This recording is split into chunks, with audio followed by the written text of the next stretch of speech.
Magandang araw, Sir Casper. Tulad nila, meron din akong ibabahagi sa inyo.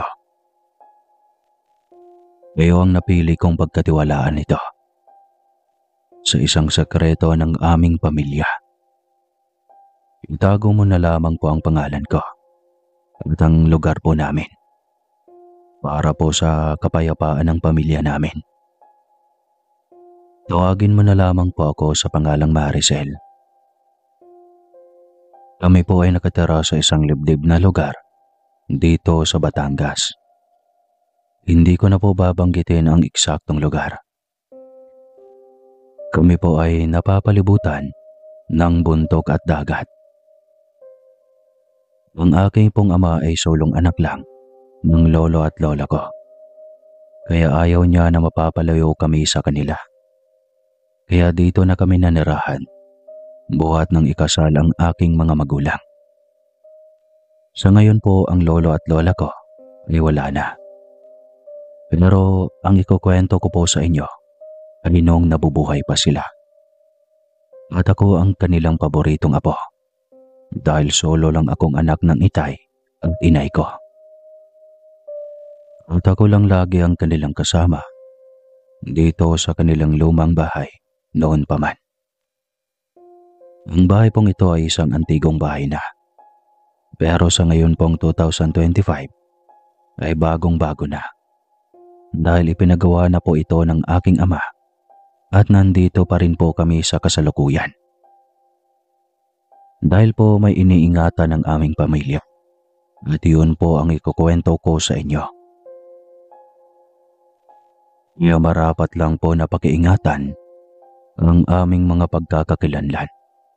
Dahil hanggang ngayon po kasama po namin ang aming mga kaibigan na pamilya na po ang turing namin. Siguro po sa mga makakapakinig nito ay merong alam ang sinasabi kong nilalang. At meron din namang hindi. Pero lagi po nating tatandaan na bawat tahanan na ating tinitirhan ay hindi lamang po tayo ang nakatira. Meron din po mga elemento at ibang mga nilalang na nilalang din ng Diyos. At sila po ay kasama nating namumuhay dito sa mundo natin. Sa ngayon po ay ako'y masaya kasama ang inay at itay na matatanda na rin. At nangangako ako na alagaan ko sila hanggat ako'y nabubuhay. Mahal na mahal ko po ang mga magulang ko. Napakahirap man po ng aming pinagdaanan sa buhay noon, ay nananatili po kaming matatag kasama ang aming mga kaibigang lambana.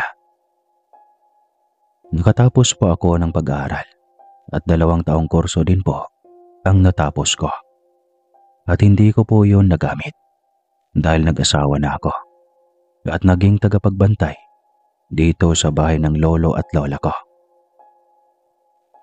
Ipagpaumanin na lang po nyo kung limitado ang aking pagsasalarawan ng kanilang mga anyo.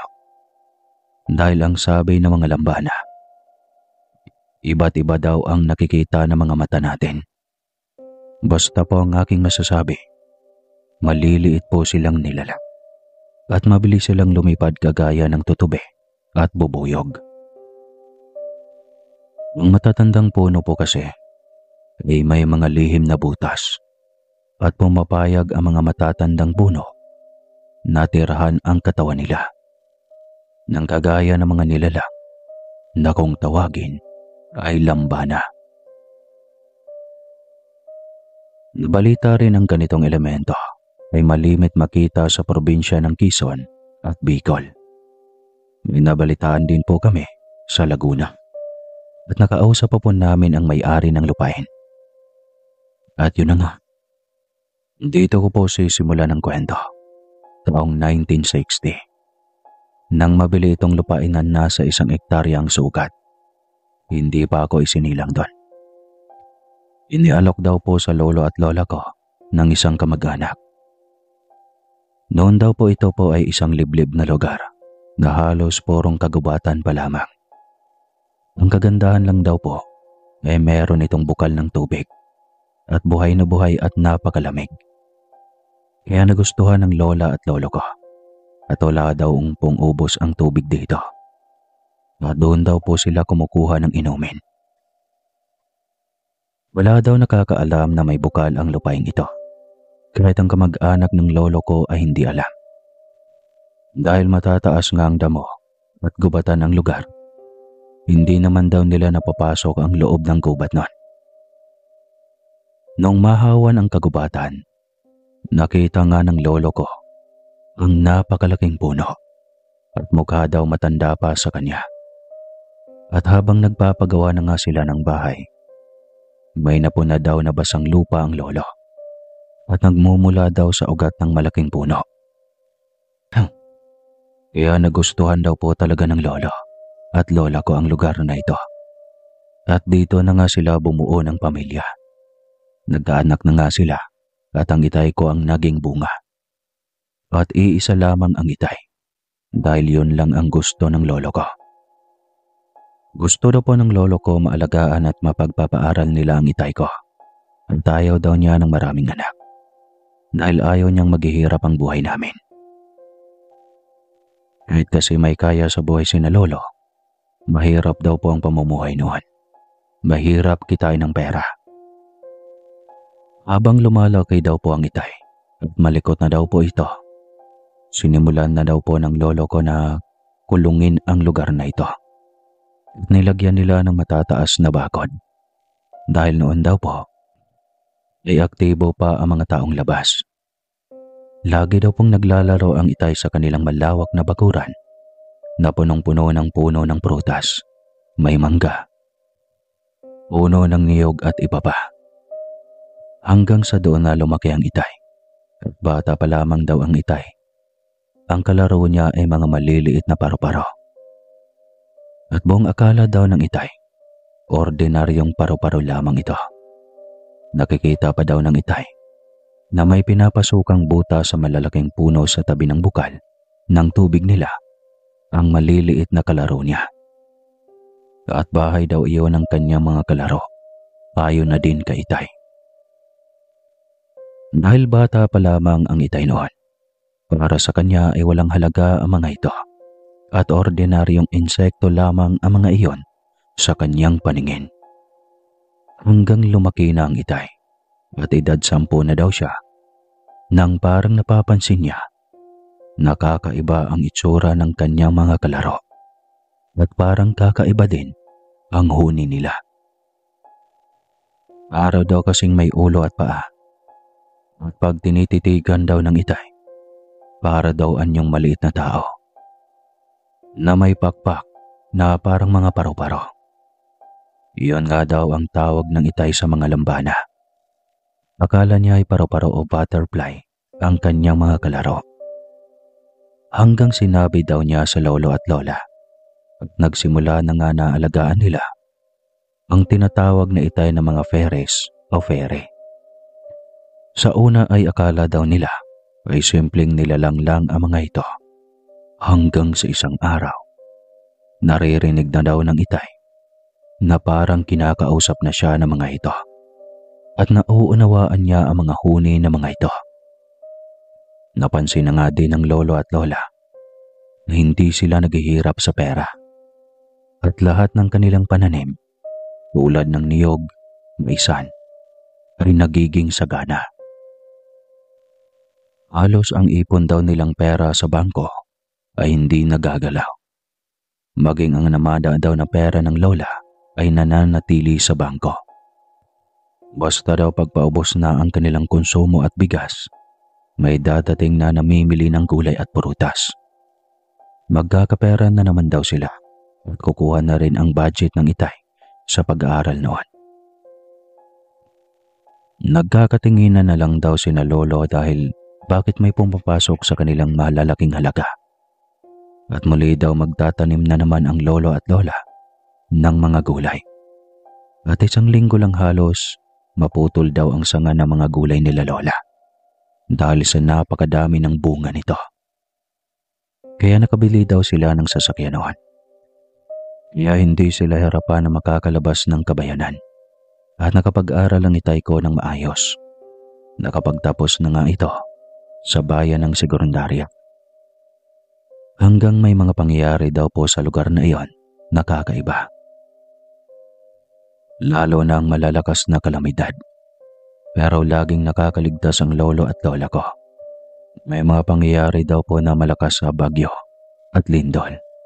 At maging tsunami galing sa karagatan, ligtas pa rin daw po sila.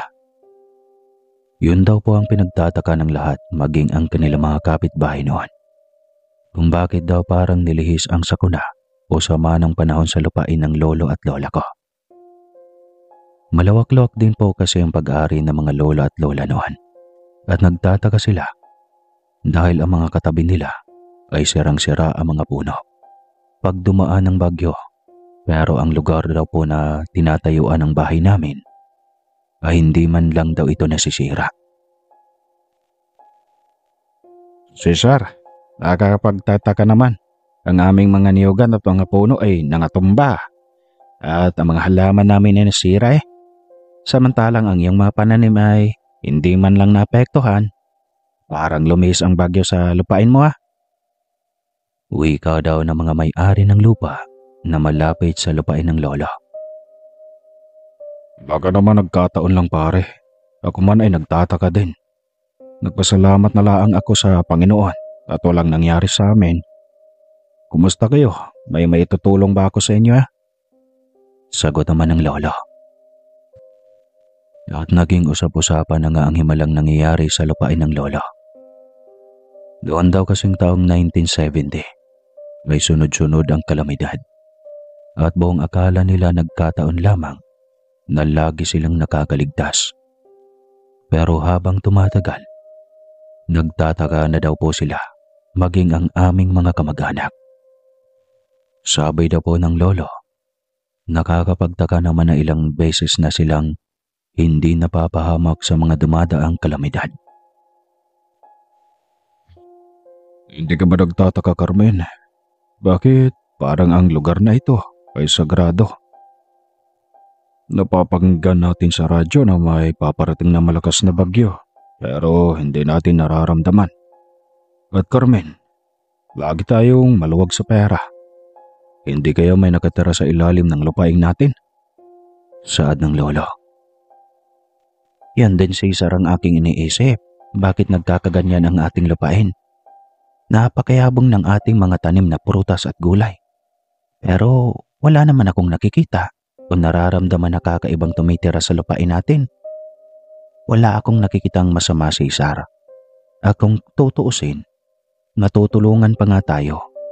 Magpasalamat na lang tayo sa Diyos kung tunay nga na sagrado ang lugar na ito. Wika naman ng lola. Hindi kaya kagagawa ng mga alaga na Benyo mga lumilipad na alaga ng anak mo sa may bukal? Diyos ko, Carmen. Malamang mga fairy nga yon at nakatira din sa lupain natin. Mababait kaya sila? Baka naman mapahamak si Ben. Hanggang maging ang kanilang mga kapitbahay sa kabilang lupain ay pinag-iisipan na pala sila ng masama. Dahil kitang-kita nga naman nila na ang mga puno daw ng kanilang mga kapitbahay ay halos sirang-sira, maging ang mga bubunga ng bahay. Subalit ang bahay daw ng lolo at lola ay hindi man lang nagalaw. Gayong nakita daw ng kanilang mga kapitbahay na may kasamang ipo-ipo ang bagyo. At ang tubig sa dagat daw ay may halos malapit sa mga kabahayan sa ibang lugar. Pero ang bahay ng lolo at lola ay hindi man lang daw po naabot. Kaya naman inakala ng kanilang mga kapitbahay, may kulto daw ang mga lolo at nagdududa na sa katauhan ng lolo at lola. Kahit wala naman silang ginagawang masama. Hindi kaya may sinasamba ang mag-asawang iyan? Mababait naman sila kaya lang parang kakaibang lugar nila. Kumpara sa ating tinatayuan ng bahay, bakit ganoon? Parang simpleng ulan lang ang dumaan sa kanila, samantalang tayo, sira ang mga bubungan. Mabait naman si Cesar at Carmen. Huwag naman tayo mag-isip ng masama. Sabi ng matatanda, may lugar daw talaga sa mundo na hindi dinadaanan ng mga kalamidad. Isipin na lang nating swerte ang lupain nila.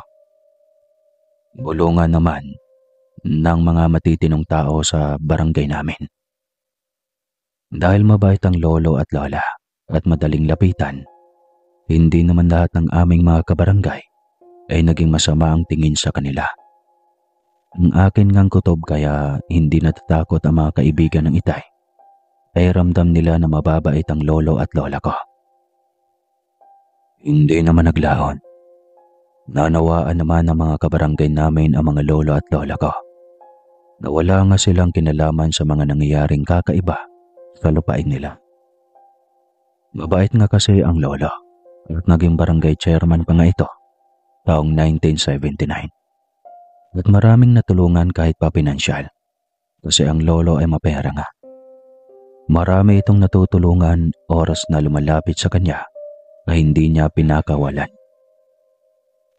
Maging ang bukal ni na lolo ay hindi nila pinagdamot at marami din ang nag-iigib dito. Kaya lang ay may ilang dayo sa lugar ang mapagsamantala. Pag wala sina lolo at lola, pag inahatid nila sa eskol ang itay ko, ay nakikialam sila ng pananim at ninanakaw nila ang kagamitan ng lolo. Mababalitaan na lang nila na nagkasakit daw ang mga nangingialam sa loob ng lupain ng lolo. At sinabi ng itay na nagagalit daw ang kanyang mga kaibigan na nakatira sa may malapit na bukal. Kaya napilitan ang lolo na gumawa ng malaking tubo upang dumaloy palabas sa lupain niya ang tubig na nanggagaling sa bukal upang makainom at makaigib ang mga kabarangay namin na hindi na kailangan pang pumasok sa kanilang bakuran. Dahil noong mga panahong iyon, mahirap daw ang tubig sa lugar namin at wala pa namang mga nawasa o anumang patubig na ibinibigay ang gobyerno. Kaya lang ang pakiusap nga ng lolo, huwag namang makialam o huwag silang pagnakawan dahil sila na nga daw ay tumutulong sa kanyang mga kabarangay. Bakit kailangan niyo pa kaming nakawan? Ako naman ay hindi madamot at hindi kayo mapapahiya sa amin. Nakakalungkot na malaman na may mga nawawala akong kagamitan at mga gulay at prutas nawawala na lang.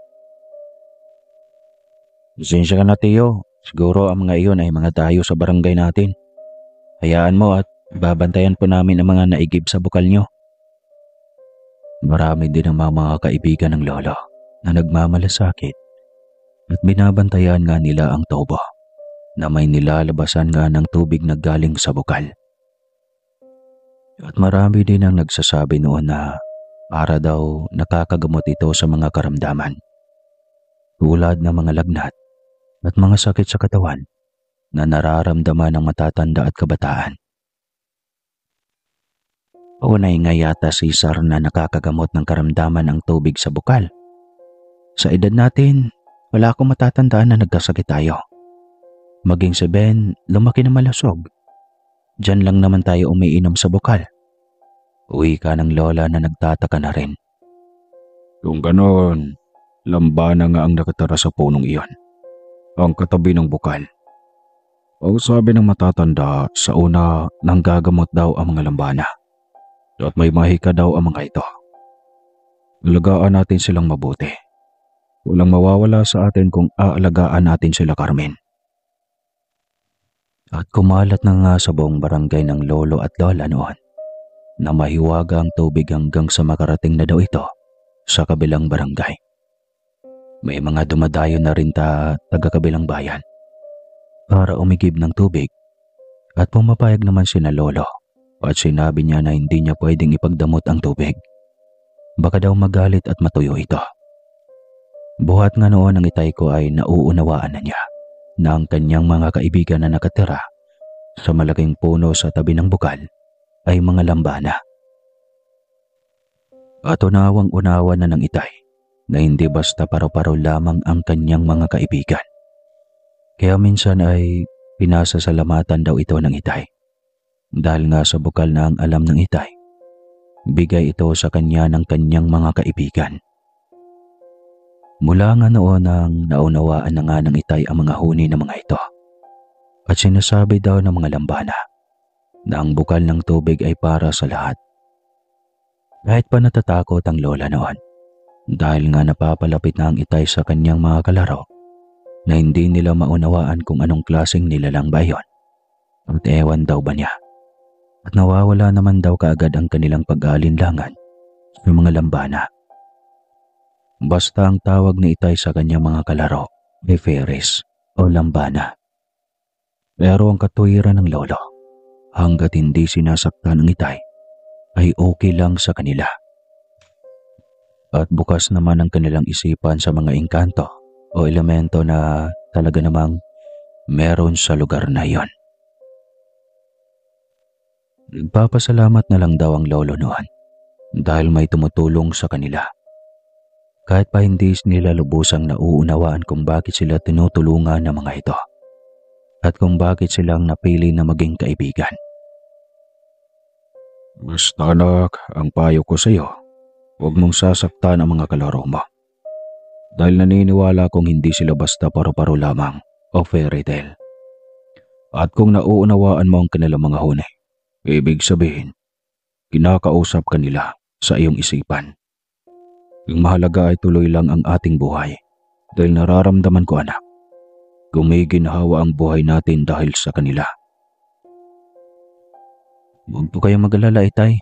Naunawaan ko naman po sila at alam ko namang mababait sila. Bata pa lang ako ay kalaro ko na sila at naunawaan ko na ang kanilang huni. Tama ka po. Parang kinakausap nila ako sa aking isipan. Katulad ngayon, itay.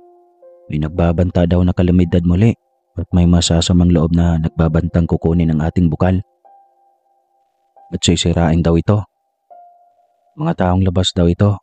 Nag-aalala sila para sa atin, kaya mag-iingat kayo ng inay, lalo na pag nasa eskwela ko. Saad naman ng itay. At ang sinabi nga daw ng itay na iyon ay nagkatotoo.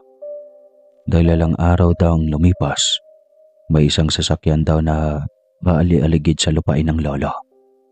At nakita daw ng lola na parang may mga dalang armas ang mga ito. Kaya natatakot daw sila at nagkataon na nasa eskwelahan si itay. At solo lang ang mag-asawa ng lolo. Nakita daw ng lola na umiigip ang mga ito. May mga dala daw na container at sinasakay sa kanilang sasakyan.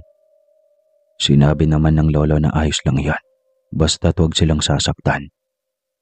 Pero ang isa daw na lalaki na parang pinuno ng grupo ay kumakatok sa gate ni na lolo at hindi daw ito pinagbuksan ng lolo. Nagalit daw ito at sinipa ang gate.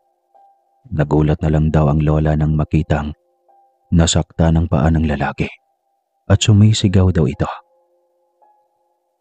Nakita daw nila na lumakad itong paika-ika at parang nasaktan nga.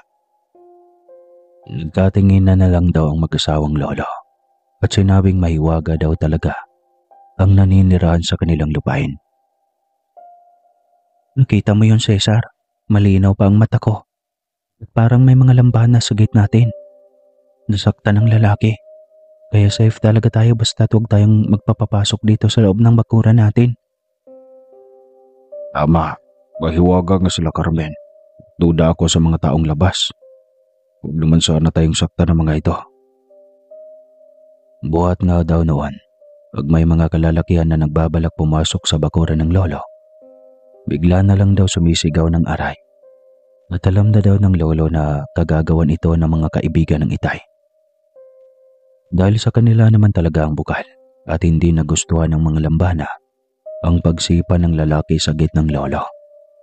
At ang mga walang galang sa mag-asawa ng lolo at gusto pang pumasok sa bakuran, gayong nakakaigib na nga sila ng malinis na tubig. Hindi na daw naman ang muling tumawag ang mga taong labas at nakita ni na lolo na umalis daw naman ng payapa ang grupo. Paminsan-minsan daw bumabalik at umiigib muli ang mga ito sa gabi at hinahayaan na lang daw ng lolo. Kaya lang natatakot ang mga kabarangay ng lolo dahil nga may mga dalang armas ang mga ito. Kaya napilitang kausapin ni Lolo ang isang lalaking umiigib at sinasabing pumayag naman siyang umigib. Basta't huwag sanang pagsimulan iyon ng gulo at kinakatakutan na sila ng kanyang mga kabarangay. Sinabi pa ng lolo na pag nananakit sila ng sibilyan ay magsusumbong sila sa militar. Nangako naman daw ang lalaki na hindi sila manggugulo. Tubig lang daw talaga ang kailangan nila dahil wala daw silang makuna na inumin sa taas ng bundok. Sinabi pa daw nito na may isa silang kasamahan na sinipa ang gate ng lolo at namatay daw ito sa sakit. Sinabi ng lolo na yun daw ang kinakatakutan niya dahil ang kanyang bukal ay may nagmamay-ari na hindi nila maintindihan kung anong klaseng nilalang. Dahil ang bukal ay bigay lang sa kanila at naunawaan naman daw ito ng lalaki. Sinabi ng lolo na halata namang mabait naman ang mga lalaking iyan. Nakakatakot lang tignan dahil may mga armas sila at nagpang-abot sila ng mga militar, maraming madadamay na sibilyan. Bigib kayo hanggat gusto nyo. Hindi ko yan ipagdadamot. Dahil hindi ko rin naman iyan pag-aari. Bumalik kayo dito anumang oras at kumuha ng tubig. Yun lang ang maitutulong namin sa inyo dahil mahirap ang buhay ngayon. Wala naman kaming maibigay sa inyong pera dahil sakto lang ang aming kabuhayan. Salamat naman at naunawaan mo ako, Ginoo. Nangangako po kami na hindi na po kami manggugulo at wag na lang po ninyong sabihin sa militar na nag-iigib kami dito ng tubig dito. Madadamay po kasi kayo at pipilitan kaming lumaban sa kanila at ang armas po namin na hindi para sa inyo. Ito po ay para sa mga militar na kalaban namin.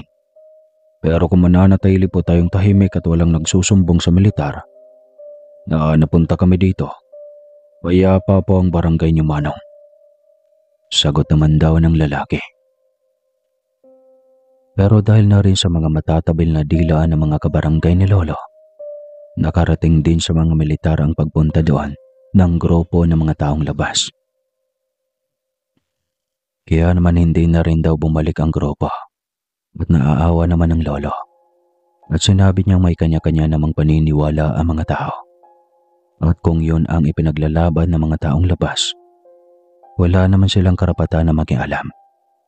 Kaya buhat nga noon ay nananatili ang bukal at ang tubo na may lumalabas sa tubig sa labas ng gate ng lolo. Marami siyang natutulungan hanggang sa dumaan pa nga mahabang panahon at nananatili ang mga maliliit na fere na padami na ng padami sa lupain ng lolo.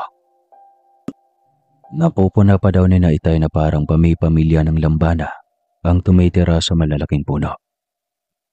At masaya naman ang Itay dahil patuloy na inililigtas sila sa kapahamakan.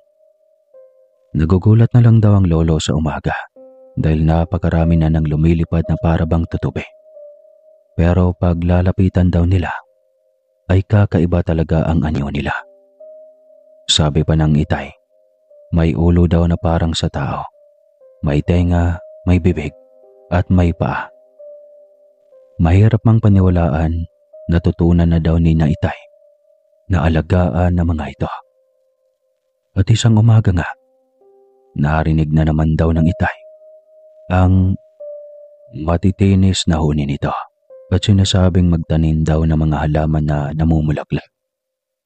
Agad-agad daw niyang sinabi ng Itay sa lola at dali-dali daw na nagtanim ang lola ng mga halaman. At ilang araw lang daw, nagulat sina lolo dahil biglaan daw ang pagyabong nito at ang dami agad ng bulaklak. Diyos ko, Ben, gustong-gusto nila ang itinanim ko. Ibig sabihin, nauunawaan mo nga sila. Kakatuwa naman silang tignan, maging ang kanilang huni. Anak, parang nagugustuhan ko na rin sila. Kaya nga, Inay, alagaan na lang natin sila. Wala namang mawawala sa atin. Isipin na lang natin na hindi lang tayo ang may-ari ng lupaing ito. Hanggang sa magbinata na nga ang Itay at akala nila wala nang magiging problema pa. Pero ang lolo nagulat ng isang araw. May pumunta daw na tauhan ng munisipyo at kwenesyon ang sukat ng lupain ng lolo. Ang kabilang bahagi ng lupain mo, Manong Cesar, ay pag-aari na ng gobyerno at gagawing Maharlika Highway ang lugar na ito. At pinag-uutos ng gobyerno na sukatin daw muli ito at magkapag-ari ng gobyerno ang bukal at hindi sa inyo ito. Utos yan ni Mayor Galvez at kailangan yung sumunod sa batas. Walang problema sa akin. Malakas ang loob ko dahil malinis ang pagkakasukat ng lupain ko. At ang bukal ay nasa gitna ng aking pag-aaring lupa. Huwag niyong susubukan na dayain ako. Pakiusap. Ayaw ko ng problema. Matanda na kami at wala kaming atraso sa gobyerno. Sabihin mo kay Mayor, bakit kailangan niya akong gipitin? Dati akong barangay chairman ng lugar na ito at hindi ako mangmang pagdating sa sukat ng mga lupain ko. Nasunod lang po kami sa utos, Mang Cesar. Pasensya na. Kilala na naman si Mayor, lahat ng gusto niyang lupain nakukuha niya. Kung ganon, baka ang lupain ko na ang karma ni Mayor. Hindi ako nananakot ha. Ang mga taong labas nga natakot at hindi na bumalik, kayo pa kaya? Ayaw kong manakot pero marami na ang sumubok, maging ang mga magnanakaw, walang nagawa. Kaya Diyos na ang bahala sa inyo. Saad ng lolo ko na nag-aalala daw sa tauhan ni Mayor. Dahil madadamay lang ang mga ito. Dahil na rin sa kasakiman ni Mayor. Hindi nga natinag si Mayor.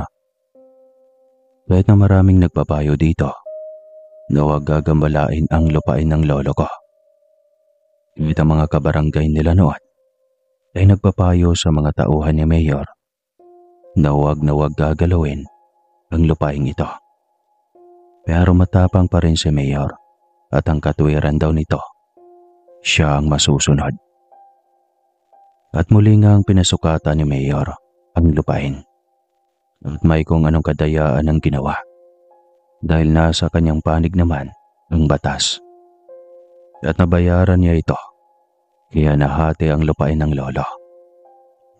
At napakalaki nang nawala sa lupa ng lolo ko. At ayon daw kay Mayor, ang kinatatayuan ng bukal ay pag-aari na daw ng gobyerno. Kaya wala na daw magagawa ang lolo at lola ko. Nag-alala naman daw ang aking itay noon dahil hanggang sa kanyang panaginip, napapanaginipan niya ang kanyang mga kaibigan. Sinasabi daw na hindi sila papayag na galawin sila ni Mayor dahil ang kinikilala daw nilang tagapag-alaga nila ay sila lolo at lola. Sinabi daw ng mga lambana na kaibigan ng itay na oras na galawin muli at bumalik ang mga tauhan ni Mayor ay magkakasakit daw ang mga ito at hindi nagagaling.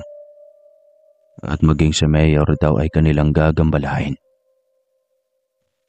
Kaya kinabukasan, kinausap agad ng itay ang lolo at lola. At sinabi niya ang kanyang napapanaginipan. At nag-aalala naman ang lolo. Sinabi nitong alam niyang mangyayari nga ang ganong bagay. Wala tayong magagawa, anak. Hindi naman natin pwede silang pigilan. At sasabing magagalit ang mga lambana. Pagtawalan lang nila tayo. Kaya kung ano ang nakatadhana, ay bahala na ang lumika.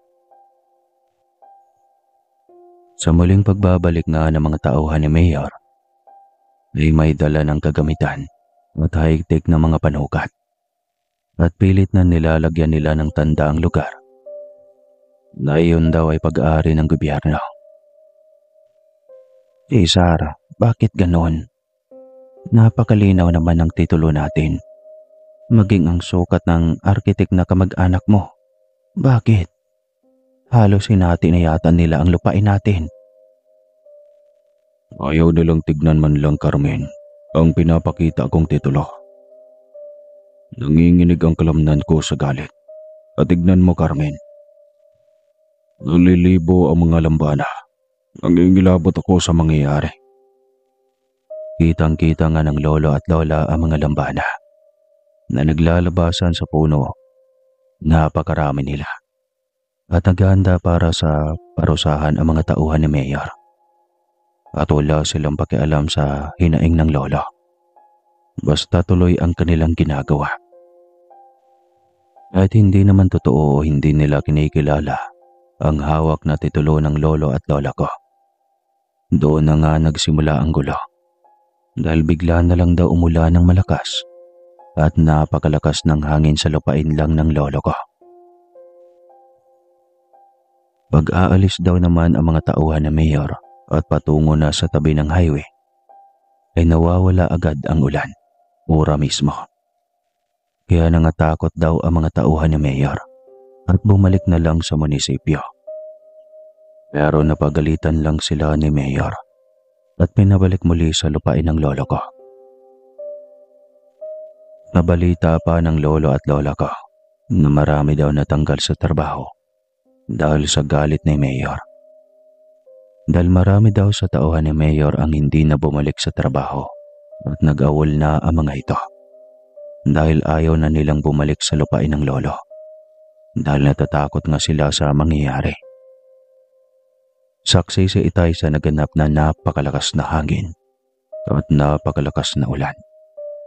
Halos hindi makapagtrabaho ang mga bagong padalang tauhan ni mayor. Hindi daw sila natatakot, kaya ang Itay nagpipilit na kausapin ang mga ito. Subalit ayaw siyang pakinggan. Kaya sinabi ng lolo na hayaan na lang sila at ang mga kaibigan na lang ng Itay ang bahala sa mga ito. Nasira na daw ang mga pader na pinagawa ng lolo at maging ang mga itinanim na halaman at mga prutas ay kinuha ng mga tauhan ni mayor. At kitang-kita daw ng Itay na nagliliparan ang kanyang mga kaibigan at alam ng Itay na muli ay may gagawin ang mga ito. Hanggang sa isa-isa daw na sumisigaw ang mga tauhan ni mayor na para bang nasasaktan. Dahil ang sinisigaw daw ay may kumakagat sa kanilang mga insekto. Sinabi daw naman ng lolo kay Itay na pumasok na lang sila sa loob ng bahay at magsasara na lang dahil ayaw nilang makita ang gagawin ng mga lambanang kaibigan ng Itay. Sila ang gumawa ng sarili nilang multo at ang multong iyon ang papatay sa kanila. Naaawa ako, Cesar. Gusto kong tumulong pero paano? Hindi tayo masamang tao, Carmen. Ganti na ng kalikasan ang nangyayari sa kanila.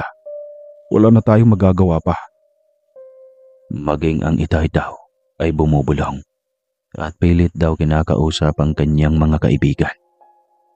Pero ang huni ng mga ito, inaririnig daw ng Itay at sinasabing huwag makialam at huwag silang lalabas ng bahay. Hindi daw tumitigil ang Itay at patuloy itong nakikiusap at sinasabing huwag sasaktan ang mga tauhan ni mayor. Pero hindi na daw sumasagot muli ang kanyang mga kaibigang lambana. Sinisilip na lang daw ng Itay sa bintana nila ang nangyayari sa dulong lupain ng lolo ko. At kitang-kita daw niya na parang napakaraming insekto na lumilipad sa buong lupain ng lolo. Rinig na rinig daw nila ang sigawan ng mga ito at humihingi ng tulong habang tumatakbo papalayo.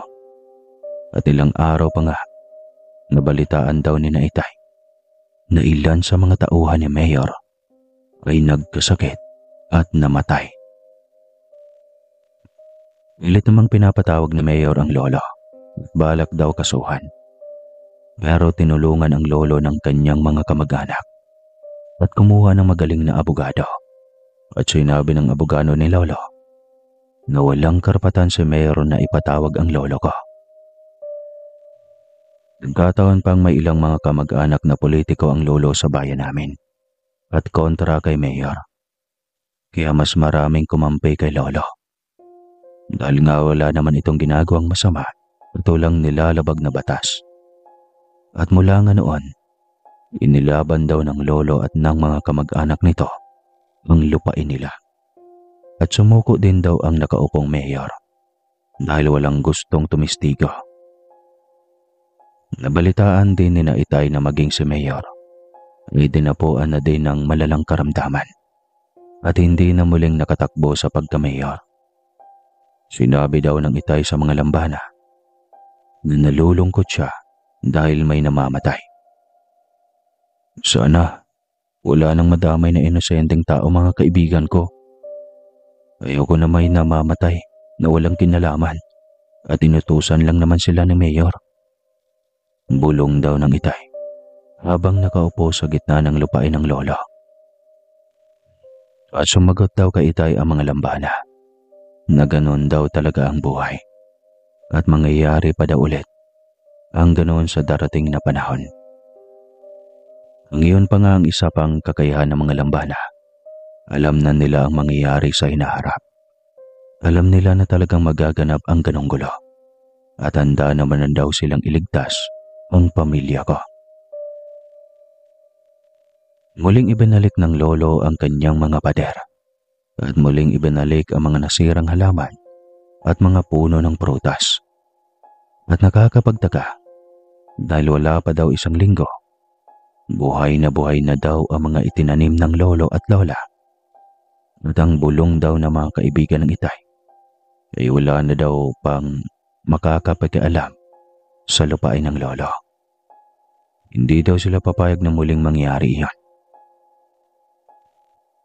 Para nga daw walang nangyari sa palupain ng lolo. Kay gandang tignan ng halaman at prutasan ng mag-asawa. At ang nagliliparang lambana na sumasabay sa sikat ng araw. Paraiso nga kung ihalin tulad ng lola ang kanilang lupain. At nakasayanayan na nga nila ang ganong senaryo. At sila ang buhay na saksi sa nangyayaring hiwaga sa kanilang lupain. Dumaan pa ang mga taon at ilang mayor pa ang naupo. At kilalang kilala na ang lolo at ang lupain nito. Laging ipinag-uutos ng mga nakaupong mayor na igalang ang lupain ng lolo. At nabalita pa nga sa karatig bayan na mahiwaga ang lupain at ang bukal na inaalagaan ng lolo. Masayang-masaya naman ang Itay dahil ligtas na ang kanyang mga kaibigang lambana.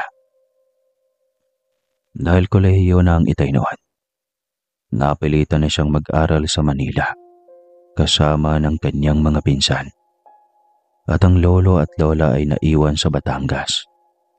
Masayang-masaya ang Itay dahil alam niya na may mag-aalaga sa kanyang mga magulang. Alam niyang ligtas ang mga ito kahit siya'y mawala ng ilang taon.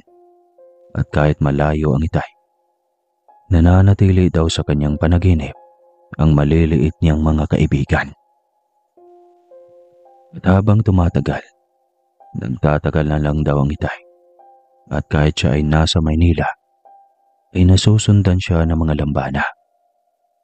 At pag siya ay solo sa kanilang inuupahang bahay, bigla na lang daw maririnig ng Itay ang huni ng kanyang mga kaibigan. Sinasabing bumalik na muna sa Batangas dahil may hindi magandang mangyayari sa Metro Manila. At totoo nga, dahil noong kapanahon ng iyon, nagkaroon daw ng people power sa Metro Manila. Nagkagulo at walang makapasok at walang makalabas sa lungsod. Mabuti na lang at ang Itay ay nabigyan agad ng babala ng kanyang mga kaibigang lambana at nakabalik agad ng Batangas bago pa mangyari ang mga pangyayaring iyon. Dahil nga sa gulo noon, sayang at malapit na ang graduation sa kolehiyo ng Itay, ang napatigil nga ito pansamantala. Dahil nga sa kaguluhan, tumagal daw iyon ng 1 taon. Naghigpit daw sa buong Metro Manila. Maging sa mga katabing lugar ay nabago din ang buhay nila. Kaya naman ang Itay napatigil sa Batangas at ang kasama pa rin niya ang kanyang mga lambana at patuloy na ginagabayan sila.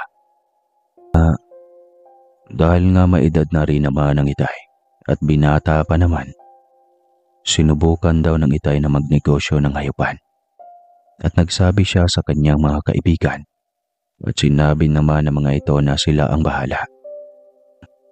Iyan nakilala rin ng Itay kahit binata pa lang siya noon na magaling na itong mag-aalaga ng hayop sa Batangas at dinadala niya sa kabilang bayan ang mga alaga niyang hayop at maraming bumibili.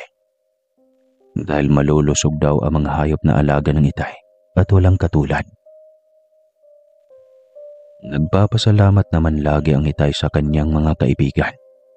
Ingat na ingat daw ang Itay, lalo na pag may mga dumarating na mamimili ng hayop at baka may makakaalam sa kanyang mga kaibigan na mahiwaga. At ang huni daw ng mga ito ay masaya oras na masaya din ang Itay, lalo na pag nakabenta ang Itay ng maraming hayop at malaki ang kikitain nito. Tinatanong daw ng Itay kung ano ang gusto ng mga lambana. At sumasagot daw na wala na silang kailangan pa. Masaya na daw sila pag masaya ang Itay. Hanggang sa bumalik na muli ang dating pamumuhay at nakabalik na muli ang Itay sa Metro Manila. Tapos na ang martial law at ang pagtapos ng Itay ng kolehiyo. Nakilala na nga niya ang inay ko. Nakaklase din niya sa Manila na taga Batangas din. Mahinhin daw ang inay na kayumangge at yun daw ang nagustuhan ng Itay sa kanya. Sinabi ng Itay sa mga lambana na may kasintahan na siya at sana matanggap din nila si inay. At nag-awitan daw ang mga lambana. Tuwang-tuwa at para daw alam na mga ito ang tungkol sa inay. Sa isip daw ng Itay, mukhang napag-aralan na nila ang inay at baka nga sinundan na nila ito sa bahay dahil taga Batangas din naman ang inay. At ilang taon pang nagdaan habang ang negosyo ng Itay ay patuloy at ang lolo at lola naman ay matanda na rin. Pero masaya sila na nagtatanim ng mga halaman at prutas sa kanilang lupain. Hanggang sa nag-asawa na nga ang Itay ko at ang inay ko. Nagtataka ang lolo at lola dahil madaling naunawaan ng inay ang tungkol sa mga kaibigan ng Itay. Mabait daw kasi ang inay at gusto din ito ang kalikasan. Kaya siguro nagustuhan siya ng mga lambana. At para bang alam na nila ang kapalaran ng Itay at inay. Tanggap nila ang inay ko at gagaya ng Itay. Kaibigan rin ang turing nila sa inay. Naisip ng Itay siguro ay ginagamitan ng mahika ang inay. Kaya tanggap nito agad at nauunawaan kung ano bang nilalang ang mga kaibigan ng Itay. Naitakot at pagtataka ay hindi man lang nakita ng mga Itay kay inay. At agad ay tanggap nito ang mahiwagang nilalang sa lupain ng lolo. At lihim din niyang tinatago ang tungkol dito. Kaya napakasaya ng Itay at binigyan siya ng kanyang mga kaibigan ng partner na tanggap ang klase ng kanilang pamumuhay. At kagaya ng lolo, isa din lang ang naging anak ni na Itay at ako nga iyon. Nanatiling lihim ang lahat. At ang inay, naging kaibigan na rin ng mga ito. At ako na naging anak nila ay maswerte. Dahil unang-una, hindi kami hirap sa buhay. Maraming beses na nabuntis ang inay, pero nakukunan ito. Hindi ko alam kung konektado ito sa mga kaibigan ng Itay. Pero sabi daw ng pamilya ng inay, talaga daw sakitin ito, bata pa lang. Kaya para sa kanila, ako lang talaga ang nakatala sa kanilang buhay at iisa lang talaga ang magiging anak nila. Pero sabi naman ng Itay, parang ang gusto daw kasi ng kanyang mga kaibigan ay isang anak lang talaga. Para hindi daw mahirapan ang inay ko at mahina daw talaga ang katawan nito sa pagdadalang tao. Gusto sana ng Itay na maraming anak pero hindi talaga sila makabuo ng inay at ako lang ang nabuhay sa ipinagbubuntis nito. Kaya natanggap na rin nila ng lumaon. Mahirap manisi at mahirap sabihin na kagagawan iyon ng mga fere. Hindi naman siguro sila sakim. Pero talagang hindi kaya ng katawan ng inay ang manganak ng marami. Kaya hanggang doon na lang, natanggap na ng lahat na isa lang talaga akong anak nila. Malusog daw ako nang ipinanganak at utos daw ng mga lambana. Ang tubig na ipapainom sa akin ay tubig na galing sa bukal. At ayaw daw ng mga lambana na paiinumin ako ng gatas ng baka. Inaalagaan daw talaga ako ng mga ito. At masayang-masaya daw ang inay ko. Sa totoo lang, hindi sa pagmamayabang. Lumaki akong matalino at magalang sa kanila at hindi nagkakasakit. Naging masaya na kami dahil kahit solo ako, hindi naman kami harapan sa buhay. At nakakatulong pa kami sa mga kabarangay namin at sa mga kamag-anak na hirap sa buhay. Buwan-buwan nga ay may tinutulungan ang lolo at lola, ang mga magsasaka sa lugar naming mahirap lang. Hindi nila ipinagdadamot ang biyaya ng mga lambana. Lumaki nga akong malusog at kagaya ng itay. Kalaro ko ang mga lambana sa araw-araw. At naging kaibigan ko na rin sila. At hindi daw ako nagkakasakit, sabi nila sa akin simula nung sanggol pa lamang ako. Maging ang itay at inay, lolo at lola, kahit kailan hindi sila nakaranas na magkasakit ng malubha. Simpleng sakit ng ulo ay normal lang daw iyon sa kanila. At kung nilalagnat naman kami, bubulong ang mga lambana na uminom daw kami ng tubig galing sa bukal. At tinuturo nila kung saan banda kami kukuha ng tubig na iinumin namin. Nanggagaling iyon sa tabi mismo ng malaking puno. At ang sabi ng itay, iba daw ang lasa ng tubig na lumalabas at para daw itong lasang katas ng prutas. Tutulog lang daw sila, paggising ay wala na daw ang lagnat nila. Marahil ay masasabi niyang maswerte nga kami dahil hindi namin naranasan ang malubhang sakit. Nagdaan ang mga pandemya sa bayan namin at kami ay nananatiling malusog dahil sa tubig sa bukal at dahil na rin sa pag-aalaga sa amin ng mga kaibigan naming lambana na mahiwaga. Maging ang alagang hayop ng itay ay hindi man lang nakaranas na dapuan ng karamdaman. Kaya dinadayo talaga ng mga mamimili ng hayop ang lugar namin. At kapag ipinagtanong ang pangalan ng Ben na maghayop, ay agad nilang ituturo ang bahay namin.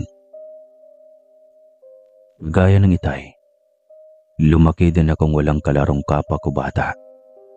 Pero napakasaya ko habang nakikipaghabulan ako sa mga lumilipad na kaibigan namin sa kaparangan. Maging ang kanilang huni ay natutunan ko na ring maunawaan. Sinasabi nila sa akin, pag tama na ang pagtakbo, kailangan ko ng mamahinga at matulog na.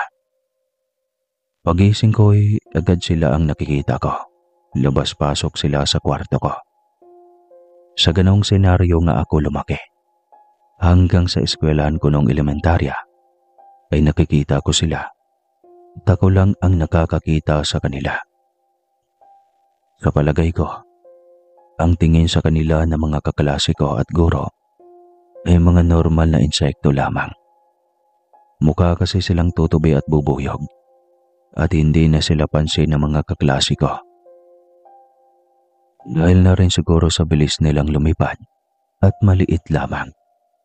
At syempre, may mahika sila at kaya nilang linlangin ang mga mata ng mga tao. Siguro nga hindi normal sa ibang tao ang buhay namin. Pero maniwala kayo, napakasarap mabuhay, nakasama ang ibang nilalang. At ramdam mong safe ka at may tagapagtanggol ka. Yung pagkaramdam na paggising mo sa umaga ay wala ka ng alalahanin pa. Maging ang lolo at lola ay malusog at masigla. Kaya bata pa lang ako hanggang ngayon, hindi ko naranasan ang malalakas na bagyo at anumang kalamidad. Ang dagat na malapit sa lupain ng lolo ay kalmado palagi at walang matatapang na hayop sa gubat na nakakapamahay sa lupain ng lolo. Ang sabi nga ng mga kamag-anak ng lolo, bakit daw laging madaming insekto sa paligid ng lupain ng lolo? Ang tingin nila ay bubuyog at mga ordinaryong tipaklong lang, mga tutubil lamang at nakikita nila. Agad namang sasang-ayon ng lolo at sinasabi nitong tama sila. Insekto lamang ang mga nakikita nila. Kaya pala, Insang Cesar, mayayabong ang mga prutas at halamanan ninyo. Madaming insekto na namamahay sa lupain ninyo. Tama ka, Insan. Inaalagaan na namin ang mga pupuyog na yan. Dahil kanila din naman ang lugar na yan. Karapatan nilang mamuhay dyan, kaya masagana ang buhay namin. Pinahayaan namin sila dyan. Paniwalang-paniwala naman ang ilang kamag-anak ng lolo. At para walang problema, sinasakyan na lang ng lolo at lola ang mga nabisita nilang kaanak at hindi nila pinagdadamot maging ang gulayan at prutasan.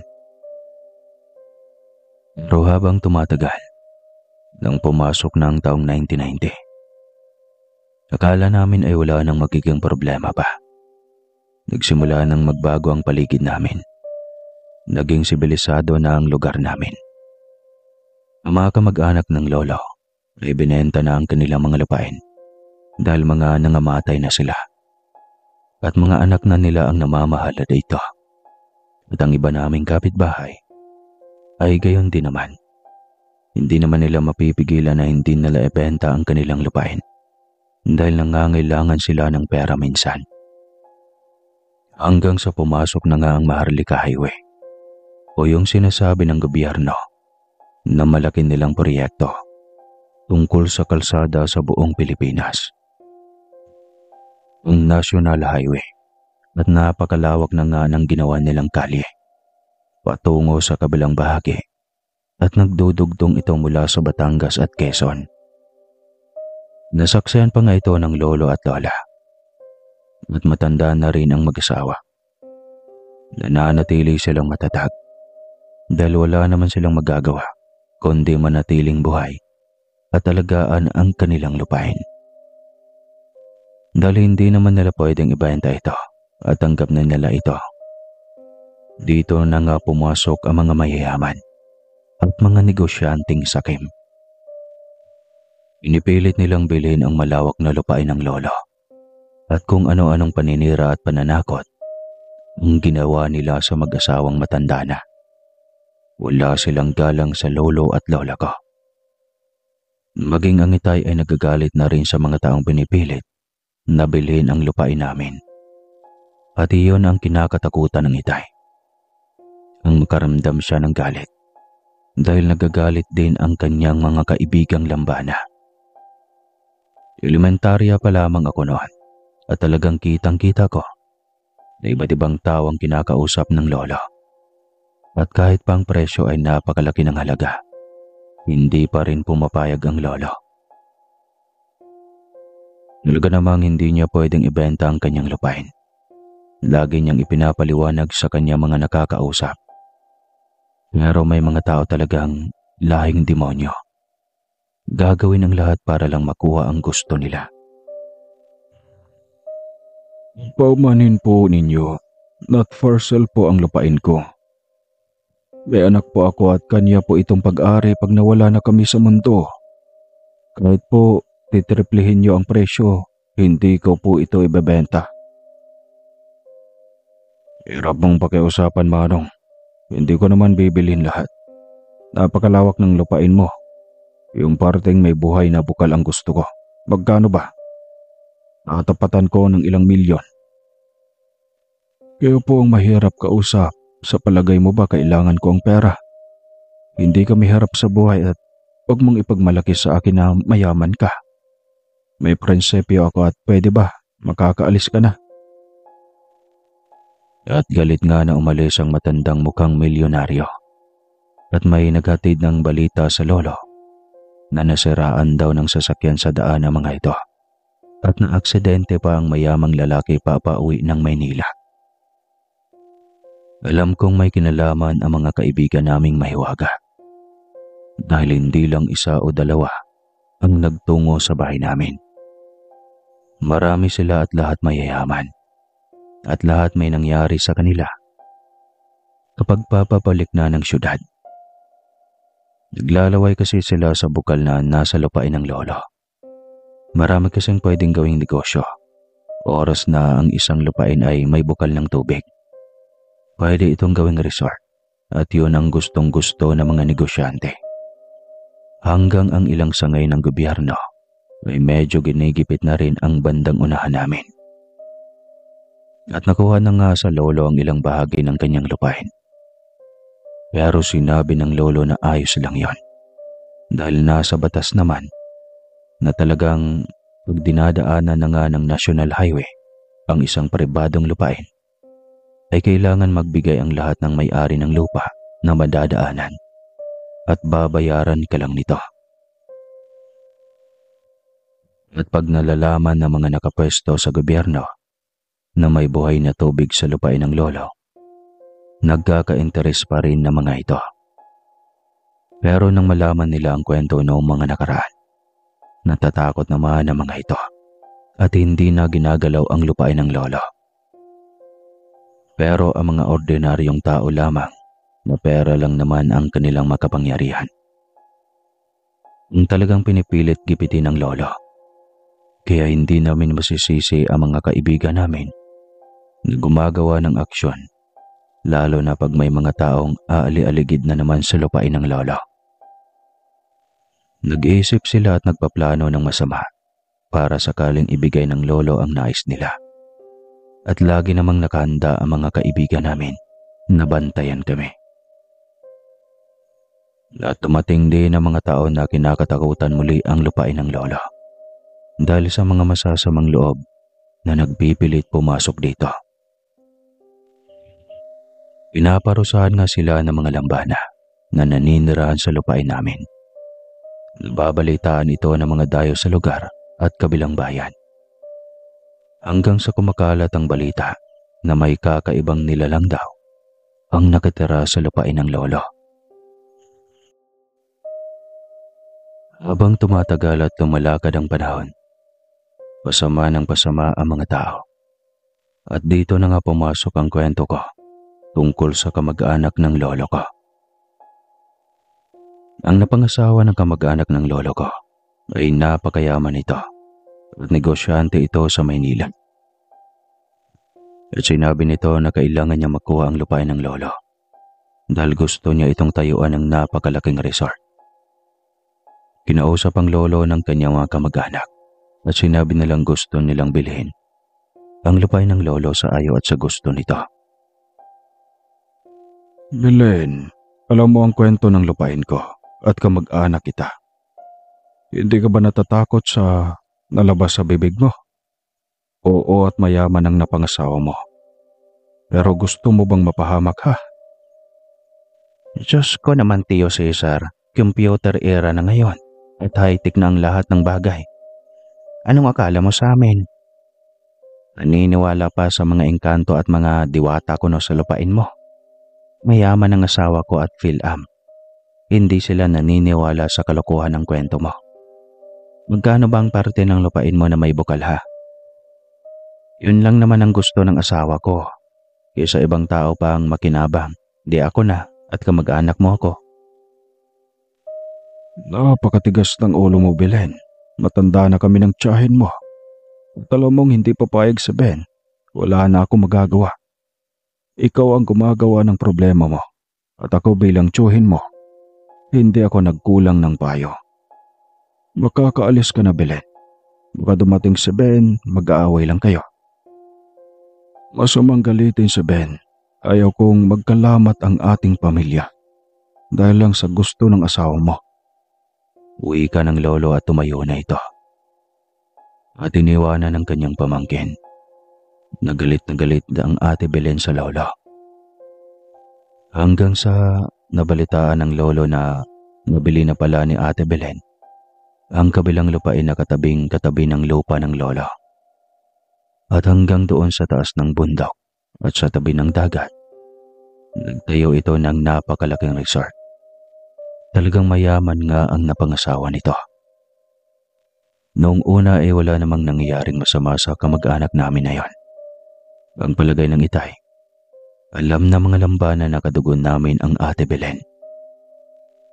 Moro kayabangan at kung manalita, akala mo kayang bilhin ang pagkatao ng kanyang kaharap. Mataas ang tingin sa kanyang sarili. Ganyan ang personalidad ng Ate Belen. Dahil na rin sa mayaman ng asawa nito at pera ang kanyang dinidyos, hindi naman kami nakialam at nananatili kaming payapang namumuhay. Ganda naman kasi ang tabas ng lupain ng lolo.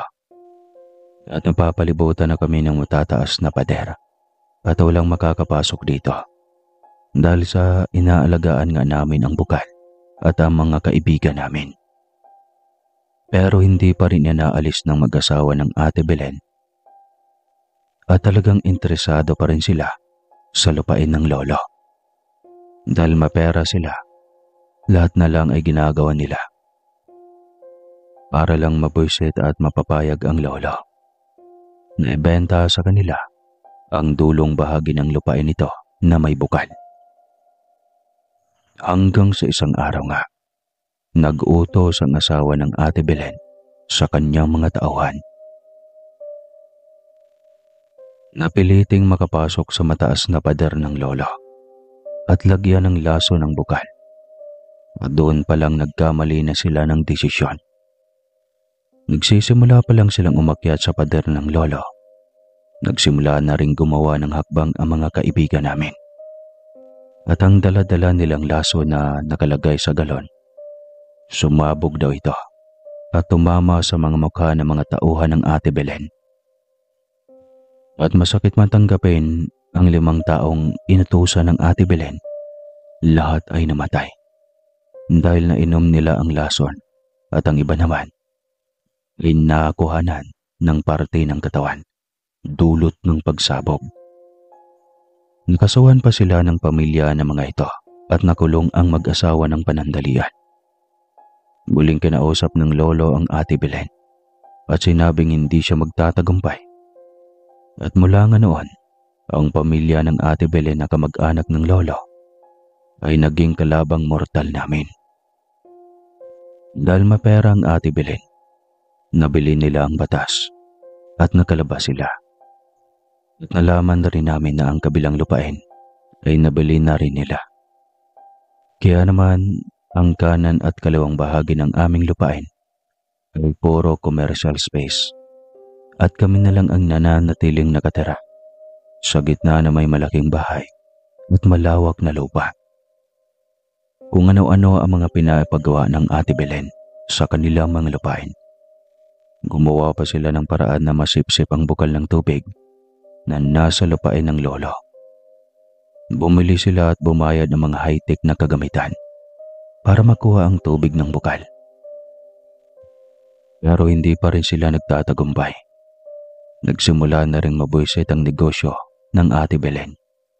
Ang sabi ng itay, wala na siyang magagawa dahil sinabi ng kanyang mga kaibigan na kailangan magbayad ng Ate Belen dahil sa kanyang mga maling ginagawa at masama ang kanyang hangarin. Dahan-dahan na ngang nalugay ang mga negosyo nito. Ang kanyang resort ay hindi na naalisan ng napakaraming langaw at lamok. Maging ang mga tubig dagat na karugtong sa kanilang swimming pool ay wala na. Palagi na itong madumihin at palaging nililumot. At kahit ano pa ang gawin niya na ipag-spray, ay hindi na umalis ang mga insektong ito sa kanyang mga negosyo. Hanggang sa wala nang pumupuntang parokyano at nalugi na ng tuluyan sa malaking resort nito.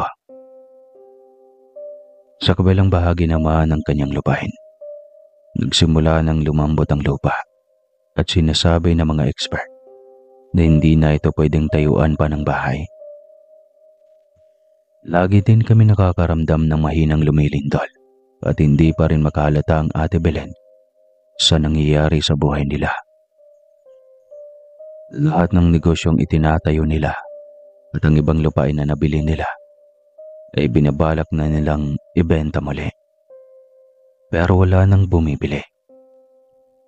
Nagtataka sila dahil kahit ialok nila sa mga mayayaman nilang kaibigan, ay umaayaw ang mga ito.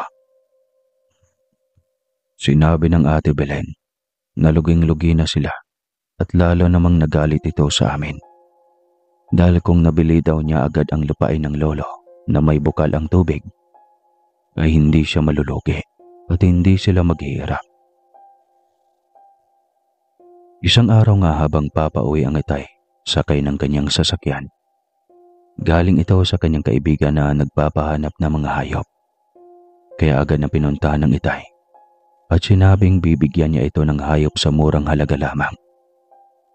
At habang papauwi ang Itay at kukunin na ang mga hayop na nabili ng kanyang kaibigan, tinambangan siya ng mga kalalakihan na may mga hawak na baril. Hindi naman natinag ang Itay at nananatili lang ito sa loob ng sasakyan.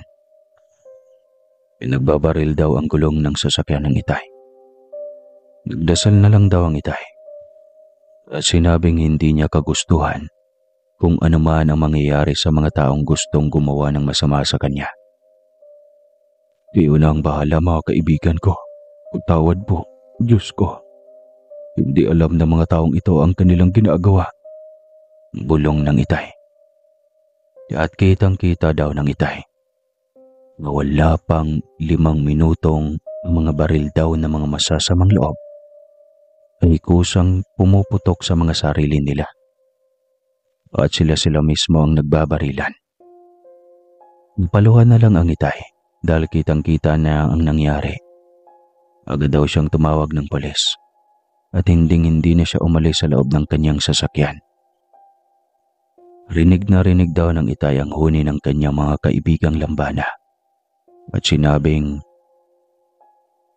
huwag lalabas sa sasakyan hanggat hindi pa dumarating ang mga pulis. At sinabi pa daw ng mga kaibigan niya na ligtas ka na, Ben, at dumating na nga ang mga pulis. Iniimbestigahan ang pangyayari at ang lumabas sa imbestigasyon ay sila-silang nag-aaway dahil sa pera. Dahil sa mahika ng mga lambana, may isang lalaki ang naabutan pang buhay ng mga pulis at umamin na binayarin sila ng Ate Belen para patayin ang Itay. At muli ngang humarap sa matinding problema ang mag-asawa. Muli silang nagkakaso at ang iba namang kamag-anak ng lolo ay kumampi sa lolo. Tinulungan ng lolo na kasuhan ang mag-asawa ni Ate Belen. At hindi na daw ito makakalabas pa sa kulungan at ang kanilang lupaing binili na hindi naman nila napakinabangan ay nananatiling delikado ng tirhan ng mga tao. Habang tumatagal, naging magandang kagubatan naman ito at ang kaliwat kanang bahagi ng lupain ng lolo nananatili na ring sagrado at ang titulo nito ay nakapangalan pa rin sa Ate Belen dahil wala naman daw mga anak ang mga ito. Hanggang sa kasalukuyan, naging payapa naman ang lugar namin at ang lolo at lola ay mahina na at matatanda na. Naka-wheelchair na lang sila pareho at naghihintay na lang na kunin sila ng lumikha. Naayos naman ng Itay ang aming bahay. Ginawa na naming moderno ito. At ang tubo na mula sa bukal ay nananatiling malakas ang daloy ng tubig. Marami ang maasang kabarangay namin sa bigay na biyaya ng mga lambana at pinasasalamatan namin ito sa kanila. At kahit malayo kami sa kabayanan, hindi na kaming kagaya noon na mahirap bago makarating sa kabayanan. Marami na kaming sasakyan ngayon at ako ay marunong na ring mag-drive. Tinuruan ako ng Itay mag-drive para daw pag wala siya at may emergency ang lolo at lola ay maitatakbo ko sila sa ospital. Dahilan din kaya Nakatapos ako ng pag-aaral sa kolehiyo ay dahil sa hindi sagabal sa akin ang layo namin sa syudad. Dahil nga marunong akong magmaneho, nakakaya kong marating ang malalayong lugar. Noong 2010, mahiwaga talagang bumulong ang mga lampana na oras na daw para mamahinga ang lolo at lola. At ilang buwan pa nga ang nagdaan. Sabay at magkahawak kamay ang lolo at lola at hindi na sila nagising. Napakaganda ng sikat ng araw ng umagang iyon at ang mga lambana ay humuhuni na para bang awitin ng namamaalam. Hindi masakit sa amin ang nangyari dahil naihanda kami ng aming mga kaibigan. Alam namin na masaya na ang lolo at lola at pahinga na sila sa aming mga pinagdaanang hirap. At ngayon nga, ang itay at inay ang aking inaalagaan. At may edad na rin sila. Ako naman ay tanggap na rin nila na mukhang tatanda na ring dalaga. Medyo may edad na rin ako at nahihirapang humanap ng kabihap dahil na rin sa nag-aalaga ako para sa mga kaibigan namin. At dahil na rin sa takot, baka kasi hindi nila ako maunawaan at makakuha ako ng lalaking hindi kayang tanggapin ang mga kaibigan namin. Alam kong ramdam ng aking mga kaibigang lambana ang aking lungkot. Kaya isang araw nga, binubulong nila sa akin na kahit pa may edad na ako, tumanggap ako ng lalaking makakaunawa sa akin at sila na daw ang bahala. Kailangan ko daw mag-asawa at kailangan ko magkaanak din ng isa upang sa ganun ay tuloy-tuloy lang ang buhay at ang pag-aalaga sa lupaing sagrado ay mananatili ang nag-aalaga. Sinabi ko na lang sa sarili ko na magtitiwala na lang ako sa mga kaibigan kong lambana dahil kailangan ko nga na makatagpo ng partner sa buhay para may mag-alaga sa akin sa pagtanda at mag-aalaga na rin sa lupain ng lolo. Kaya naghintay na lang ako ng tamang panahon at ang panahong iyon ay dumating na nga. May isang mamimili ng hayop ang itay at halos kaedad ko lang ito. At ang negosyo niya ay mamimili din ng mga hayop kagaya ng itay. Ito ay taga Padre Garcia kung saan nagbabagsak na mga hayop ang itay. Napakabait nito at alam kong mauunawaan niya kung anong lihim meron kami. Dahil lumaon ay naging kaibigan din niya ang itay at inay at napakagalang nito sa mga magulang ko. Ibalitaan kong solo ding anak ito, kagaya ko, ang kanyang mga magulang, ay may malawak ding lupain sa Padre Garcia. Mula nga noon, isang himala muli ang nangyaring tinanggap ko ang kanyang panliligaw at naging masaya naman ang aking mga kaibigang lambana. Naramdaman ko na pwede siyang pagkatiwalaan. Inahanda ko na nga si Nestor. Dahan-dahan kong ipaniliwanag sa kanya lahat at sa tulong ng mga lambana. Nagulat na lang ako nang ikwentong ng itay sa kanya lahat-lahat. Agad naman itong naunawaan ni Nestor at sinabi nitong mananatiling lihim ang kanyang nalalaman. At siya daw kasi ay naniniwala sa mga elemento sa kapaligiran. Bukas daw ang kanyang isipan sa mga hiwaga ng mga nilalang na naninirahan sa mga liblib na lugar, kagaya ng lugar namin. At hinding-hindi nga kami naghihirap sa pagpapaliwanag sa kanya. Bulong ng mga lambana sa amin ng itay, ay wala na kaming dapat pang ipag-alala. Makalipas ang isang taon, ikinasal kami at simple lang ang handaan.